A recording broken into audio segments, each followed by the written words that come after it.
quitte la vie politique et on salue son départ. Voici Véronique Yvon.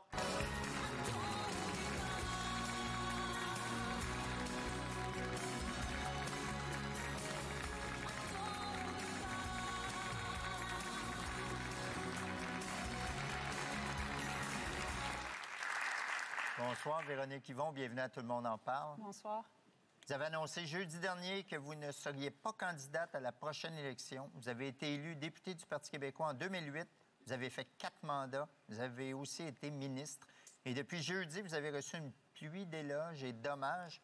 Avez-vous failli revenir sur votre décision? Écoutez, si j'avais su ça avant, là, la décision aurait été moins dure à prendre. Hein? Parce que le lendemain, le vendredi, je me suis dit, coudonc, je suis morte, moi? Est-ce qu'il se passe quelque chose? Je suis rendue dans un autre univers. Je m'attendais tellement pas à ça. Là. Donc, c'est vraiment une dose d'amour extraordinaire, surtout quand on est en politique. Oui. C'est pas ça tout le temps, tous les jours. Ça fait que je l'apprécie énormément. Mais c'est peut-être aussi parce que vous faites de la politique différemment. Vous dites que vous quittez par besoin de normalité et de liberté. Qu'est-ce qu'il y a d'anormal et de contraignant dans la vie politique? Je sais pas, hein, vous avez aucune voyons. idée. Non, c'est ça, je sais pas. Comme peut-être se lever le matin, lire 4-5 journaux chaque matin.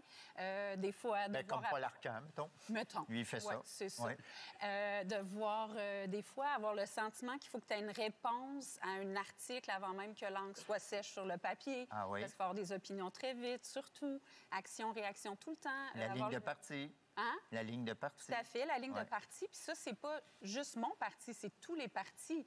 Si tous les partis se donnaient la main puis se disaient on devrait donner un espace un petit peu plus grand, bien, tous les partis oseraient. Mais qu'un parti ose avant les autres, bien, ça va faire qu'il y en a qui vont dire « Ah, regardez, les autres, ils s'entendent pas, il y a de la chicane. Ouais. » Donc, oui, il y a quelques contraintes, mais il y a surtout beaucoup, beaucoup de bonheur, beaucoup de sentiments de se rendre utile puis de se battre pour des convictions. Fait que ça vaut tous les sacrifices. Mais c'est juste qu'à un moment donné, les figures imposées, j'imagine que c'est comme un peu dans le patin. Tu vis bien avec, mais à un moment donné, tu as le goût d'aller plus vers le libre. On s'entend que le PQ est au plus bas dans les sondages et que le parti a quoi? 0 chance sur 1000 de prendre le pouvoir à l'automne. Est-ce que vous quittez ou est-ce que vous vous sauvez? Non, je me sauve pas du tout. Sincèrement, on peut voir les choses comme on veut. J'ai pas de lunettes roses. Je sais que c'est pas un champ de licorne et d'arc-en-ciel devant nous. Mais je me sauve pas du tout. Je pars en ayant le sentiment qu'il y a une relève extraordinaire.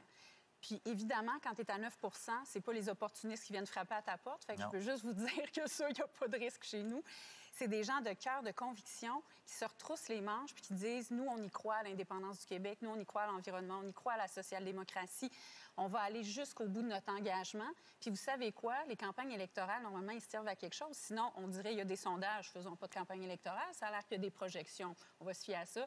Les campagnes électorales ont leur propre rythme.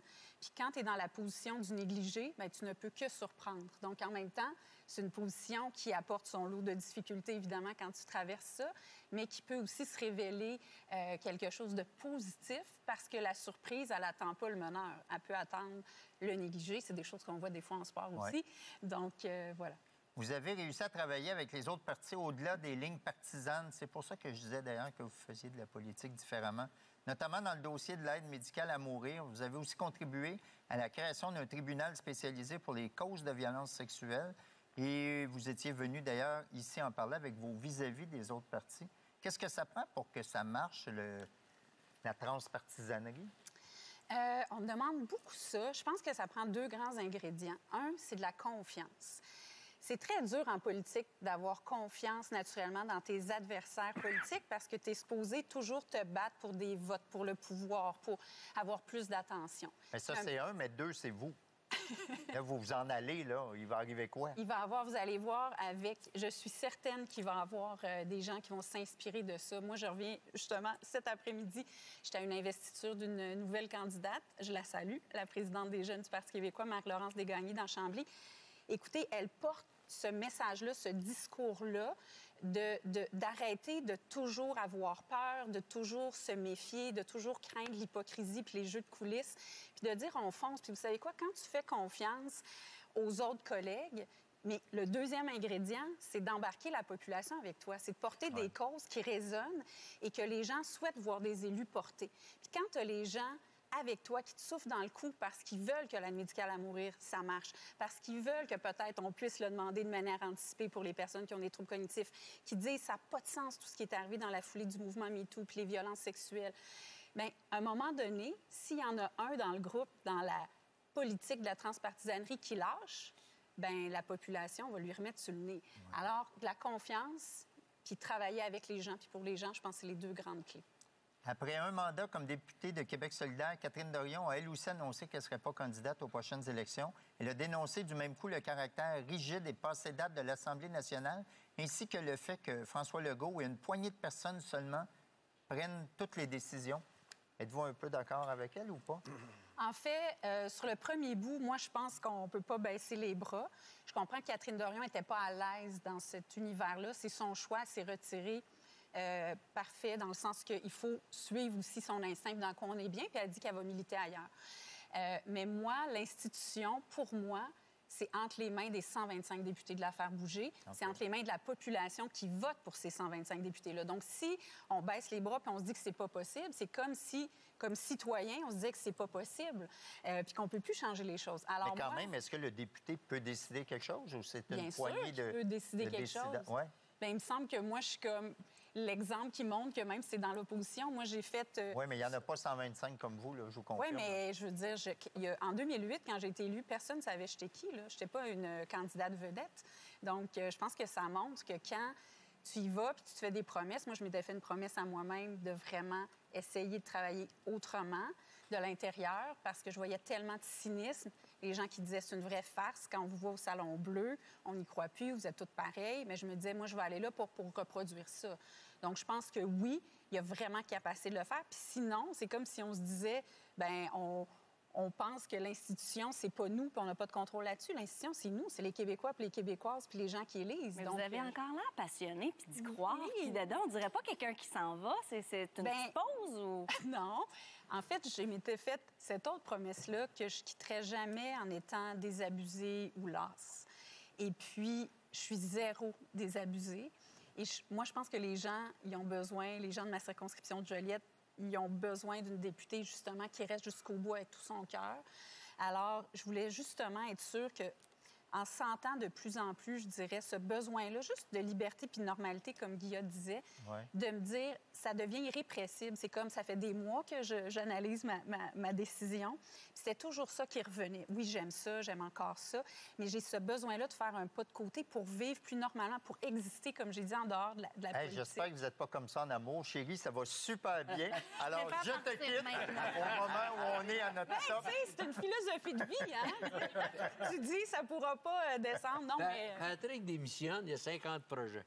On va voir réapparaître un peu partout. Vous, avez-vous des projets? Vous êtes bien, dans ma tête, il y a vraiment plein de choses qui m'intéressent. Plein de choses qui m'intéressent et qui me passionnent. Comme plein de choses. Une carrière dans la Ligue nationale comme joueuse de hockey. Bien, ça, je l'ai exclu pour l'instant. Peut-être, tu sais, assistante faut croire en ses rêves, quelque chose. Oui, c'est ça, je me dis. Mais il y a plein de choses. Travailler pour des gens qui ont pas assez de voix. Vous savez, quand on est en politique, moi, en tout cas, c'est un devoir que je me faisais d'essayer de travailler pour les gens qui ont le moins de voix possible. J'ai travaillé pour les personnes itinérantes. J'ai travaillé pour les personnes en fin de vie, les aînés. Parce que les gens qui ont beaucoup d'argent puis beaucoup de pouvoir, ils ont des lobbies qui s'occupent d'eux. Mais il y a bien des gens qui n'ont pas la force puis qui n'ont pas l'énergie d'aller faire des manifs puis de s'engager des lobbies. Fait que c'est quelque chose, je pense, qui va toujours me tenir à cœur. Puis comme je dis, je veux rester engagée, mais juste autrement. Je veux un meilleur équilibre entre l'action, ça me passionne, mais la réflexion aussi, la nuance. Être capable de prendre plus que 2 minutes avant de te faire une idée puis d'être supposé après avoir tout su puis tout bon quand le matin, tu connaissais même pas l'existence de ce problème-là.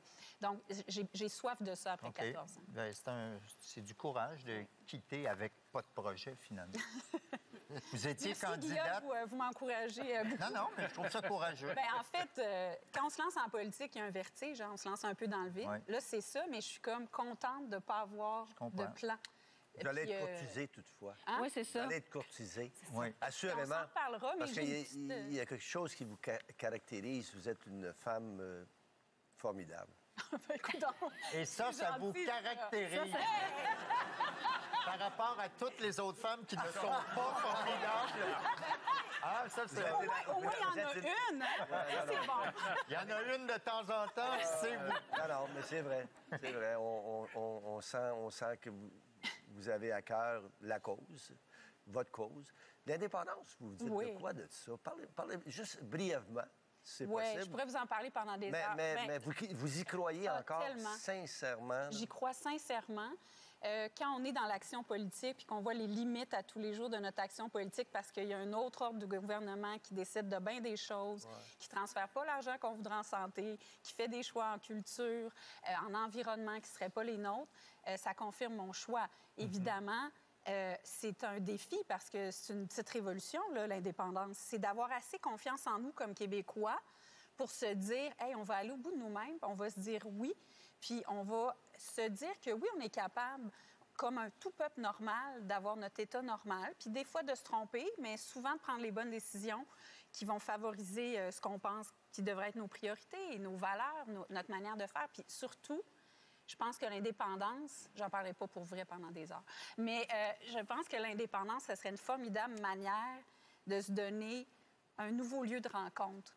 Toute la société québécoise, les nouveaux arrivants comme les anciens arrivés, comme je dis, les gens des régions, les gens de la métropole, les plus jeunes, puis ceux qui sont jeunes depuis plus longtemps, mettons, les moins jeunes. Mais ça n'a pas été une erreur, à un moment donné, de faire de la cause souverainiste une cause uniquement francophone? Oui, en fait, on n'a jamais voulu ça. Tu sais, Gérald Godin, qui était là au tout début, je veux dire, c'était un passionné de culture, c'était un passionné du Québec, mais c'était un passionné de la main tendue à tous les membres des communautés culturelles. Il a fait énormément là-dedans. Puis jamais, c'est pas une cause juste pour les francophones. C'est pas parce qu'on se bat pour la survie de la langue que c'est important de le faire. C'est devenu ça. C'est devenu coller. En fait, j'ai même pas jamais vraiment senti qu'on a même considéré peut-être se dire qu'il faudrait que les Autochtones participent à cette affaire-là. Tellement. Je veux dire, on a eu le premier député autochtone à l'Assemblée nationale, c'était Alexis Wawanolowat, que je salue. Il y croyait. Puis René Lévesque, tout ce qu'il a fait. Puis Bernard Landry avec la paix des braves. Les relations de nation à nation, j'y crois tellement. Puis en plus, je viens de Joliette, j'ai vécu tout le drame de Joyce Echaquan, travailler pour la sécurisation culturelle, tout ça. Puis encore une fois, si le Québec avait tous ses pouvoirs, je veux dire, on n'aurait pas la loi sur les Indiens qui maintient les Autochtones dans une situation, je dirais, de paternalisme, évidemment. Ouais. Alors, on serait capable de travailler beaucoup plus. Fait que moi, je crois beaucoup dans ce projet-là aussi, comme repartir sur des bases nouvelles avec le Québec de 2022. On fera pas ça demain matin. Mais non, parce que tu t'en vas. Ben non. Non, mais il y a tellement de jeunes convaincus. Tu sais, je veux dire, mon chef, Paul Saint-Pierre Plamondon, il était orphelin politique, il se sentait orphelin politique. Il a décidé de s'en venir au Parti québécois parce que pour lui, l'indépendance, la social-démocratie puis l'environnement, c'était le cœur de la suite du monde. Alors, je pense que tout ça fait en sorte qu'il faut se poser la question. Moi, tout ce que j'espère, c'est que les gens réalisent que c'est une cause légitime, que tu y crois passionnément, modérément, que tu aies des regrets parce que tu as déjà cru, tu n'es plus sûr, ou que tu sois fédéraliste. C'est une cause qui est légitime pour la seule nation francophone en Amérique du Nord puis qui veut travailler avec les nouveaux arrivants pour les amener dans ce projet-là sur lequel ils vont avoir du contrôle aussi. Bien, moi, je veux juste vous dire que je pense que la démocratie québécoise va s'ennuyer de vous. Oui, absolument. Je vous souhaite une bonne suite de votre vie, Véronique Yvon. Merci Est-ce que infiniment. vous restez avec nous? Bien sûr.